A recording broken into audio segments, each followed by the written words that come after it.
Hello, everyone. Welcome to my Spider-Man Across the Spider-Verse review and overall thoughts. Um, I know the camera quality is a little bad, and trust me, I know. But that still doesn't give you a reason to not like the video and subscribe if you want. Um, I will be moving to a better overall location, so.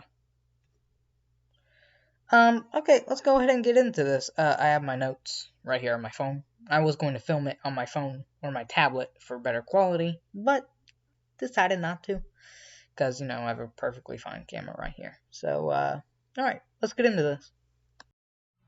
Okay, so, this movie is probably going to be the movie we look back on in probably 5 or 10 years and say that this is the movie that revolutionized animation. The animation style is so unique and fun, and it gets you intrigued even more into the story.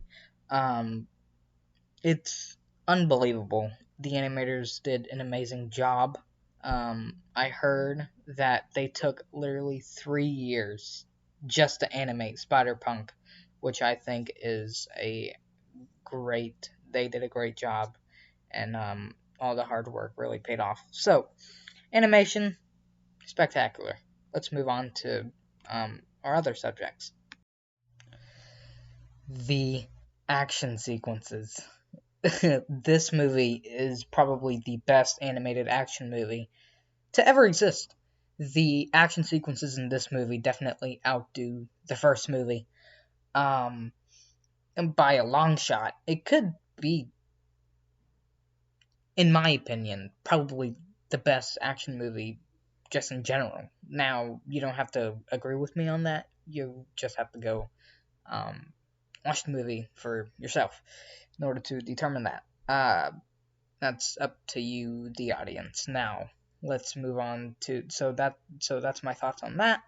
Great action sequences, great animation. Let's move on to our next subject. The voice acting performances are absolutely spectacular. Um, it's top notch, from Shamik Moore's Miles Morales to Haley Steinfeld's Gwen Stacy to Oscar Isaac's performance as Spider-Man 2099 is absolutely amazing. And by the way, little fun fact: Oscar Isaac is the first actor to play 3 different Marvel characters.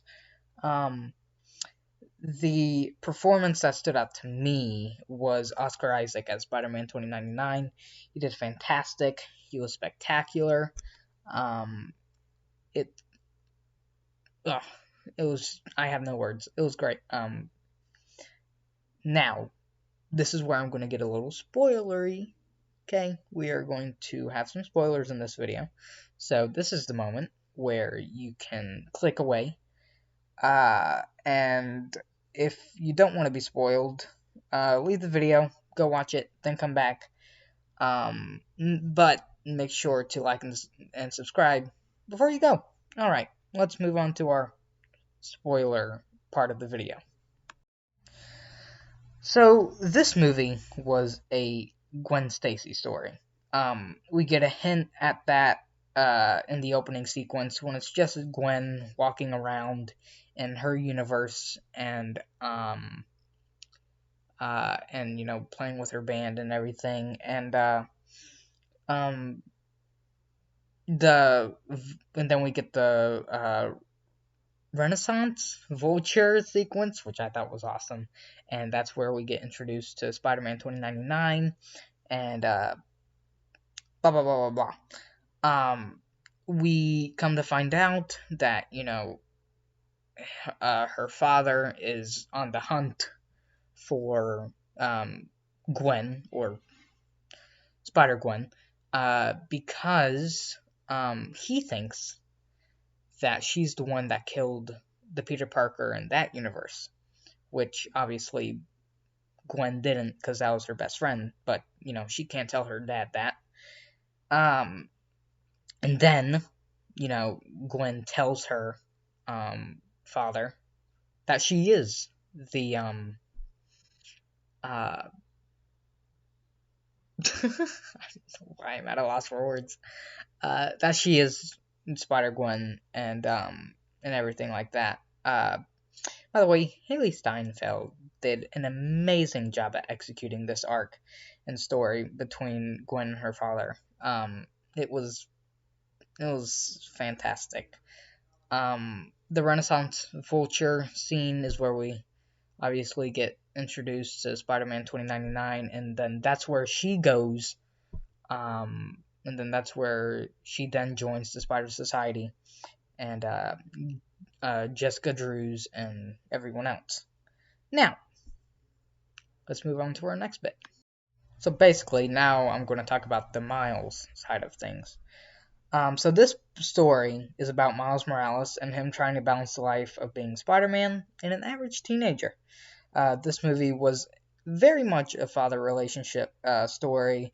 We got Gwen and her father bumping heads, and we also have Miles and his father bumping heads, as Mr. Davis is having trouble why Miles is so hard-headed and persistent on some things. So Gwen ends up in Miles' universe when she's sent on a secret mission with the Spider Society to find the Spot and how he came to be. Miles follows her through like a portal, but without Gwen noticing.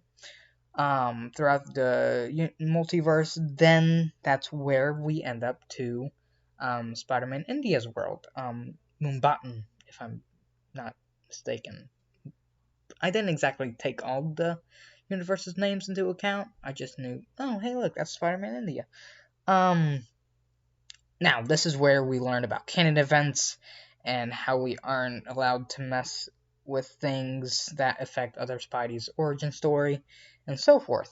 After Miles saves Spider-Man India's dad or girlfriend's dad, I didn't really understand the relationship there. It was all over the place. And then we move on to meeting the Spider Society, and we finally, and Miles finally gets introduced to Miguel, or Spider-Man 2099, and oh boy, he is upset. First, he brings up and absolutely disses our boy, Peter Parker and Doctor Strange from the MCU, so we get a MCU reference. And then he then goes on to explain canon events. Miles questions Miguel on how he knows all this stuff. He then explains that Miguel also had he also went through a canon event that also he intervened with, and then that nearly costs him everything. Alright, this is where we get into spoilers and like the highlights of the movie. So again, click away if you don't want to be spoiled, or you can stay around. I'm not going to tell you what to do. Okay, so we also meet Spider-Punk in this movie. I forgot to mention him, which was a super fun character in my opinion. I quite liked him. I enjoyed seeing him on screen. And then now that we have that all out of the way, we can finally talk about the cameos. Okay, so we get a lot of cameos in this movie, with the whole Spider Society. First of all, we get Insomniac's Spider-Man, PS4. We get a Lego Spider-Man in one of the first few scenes when we're going throughout the multiverse. And it's actually animated by a 14-year-old who recreated the Across the Spider-Verse trailers, but in Lego form. And the writers and directors and producers found them, and they had him animate the shots for the movie, and he did it all while he was on spring break. So it was amazing. We get to see Spectacular Spider-Man, and he actually had a few lines in the movie, so it was cool to see him interacting with Miles Morales. we got Toby and Andrew through some like old footage they showed, but no Tom Holland, surprisingly. And we get even more cameos like the Spider-Man from the '60s, and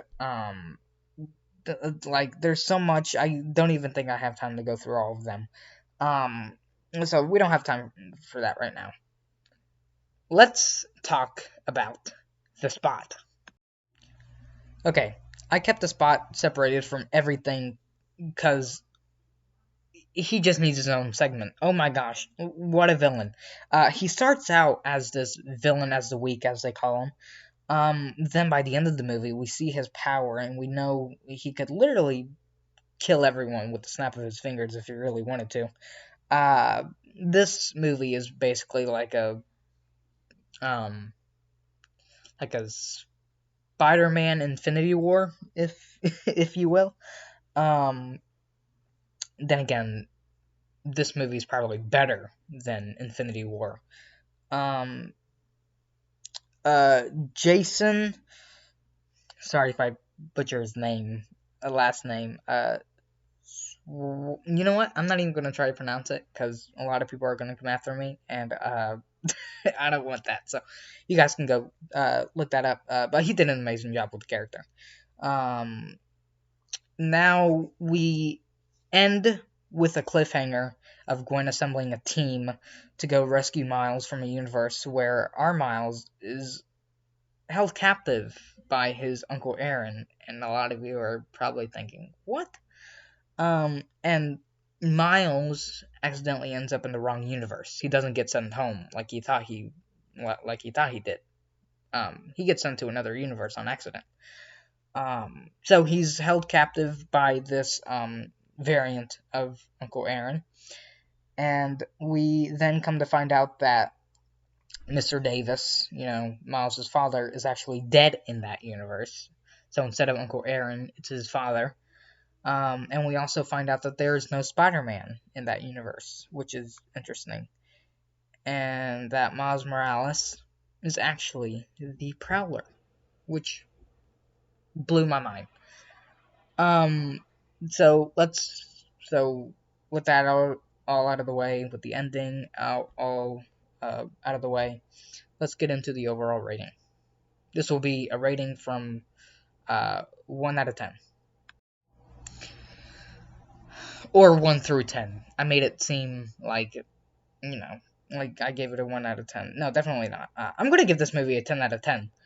It's awesome. It has fantastic animation. It has a great story to back up that animation. The voice actor performances are they're top notch. And all I'm going to say is that this movie is pretty much Spider-Man Infinity War. It's that good. The reason why I say that is because remember that this is a two-part movie. I know there was a lot of people furious at the cliffhanger ending, but then again, Sony should have promoted that this was a two-part movie more to not get people, on their backs. Uh, so it's a two-part movie. Beyond the Spider-Verse is, I believe, coming out next year in March. So we only have to wait like 9 months or something like that. Um, so it's great. All right, everyone, that was the first review on this channel, and more like the quality is gonna get better. Trust me, it's not gonna, deep down from here. The quality is gonna get better. That was the first review on this channel. Let me know down below if you enjoyed the video and if you'd like more reviews. Make sure to subscribe and like. And by the way, I'm going to be posting reviews on here about movies that I did not get a chance to review, considering I did not have the channel when those movies came out. So there's that. So if you'd like to watch all those reviews, they'll be coming soon. Some of those reviews include Shazam! Fury of the Gods, Ant-Man and the Wasp, Quantumania, Creed 3, still have to watch it, haven't watched it yet, and Guardians of the Galaxy Volume 3. And then obviously The Flash will be coming after this one, which comes out next week. So, thank you all very much for watching. This has been an amazing time, and I will see you guys soon. Hey everyone, I just wanted to come on here and give a quick message. I was a bit jittery in the review. I mispronounced a few words. I was doing stuff with my hands. Sometimes I get anxious in front of the camera, which is weird considering I want to be in front of a camera as a job or behind it, you know. Mind the background. I just want to let you guys know that I am working to get a better setup, a better mic, a better camera. As you can see now, this is certainly improved because I'm filming it on the tablet. So I might be using this to film, or this to film the reviews. Anyway, back to you guys.